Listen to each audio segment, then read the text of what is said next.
نحمده ونصلي على رسوله الكريم اما بعد اعوذ باللہ من الشیطان الرجیم بسم اللہ الرحمن الرحیم۔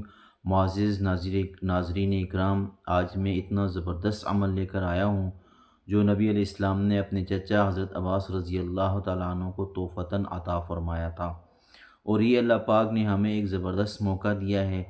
ٹھیک ہے، ساری زندگی ہم دنیا کے اندر جو ہے مصروف رہتے ہیں، رمضان المبارک کی آخری ساعتیں ہیں، ہم اللہ جل جلالہ سے اپنے گناہوں کی معافی مانگ لیں، اور ایک ایسے عمل کے ذریعے جس کو نبی علیہ السلام نے اپنے چچا کو تحفتاً عطا فرمایا تھا، اور وہ ہے صلاۃ تسبیح۔ جی ہاں، جو آدمی صلاۃ تسبیح کا اہتمام کرتا ہے، اللہ جل جلالہ اس کے صغیرہ کبیرہ ظاہری باطنی چھپے ہوئے اعلانیہ سارے گناہوں کو معاف فرما دیتے ہیں۔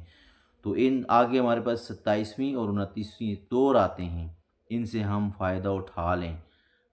سال میں ایک مرتبہ تو کم از کم ہم صلاۃ تسبیح لازمی پڑھیں، نبی اسلام کا دیا ہوا تحفہ کنفرم، اس سے صغیرہ کبیرہ گناہ معاف ہو جاتے ہیں۔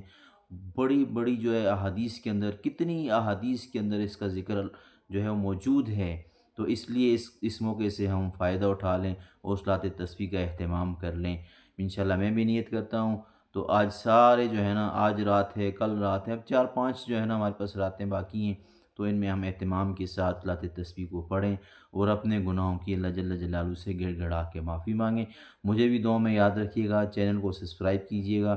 ملتے ہیں نیکسٹ ویڈیو کے ساتھ۔ اللہ نے کے بان۔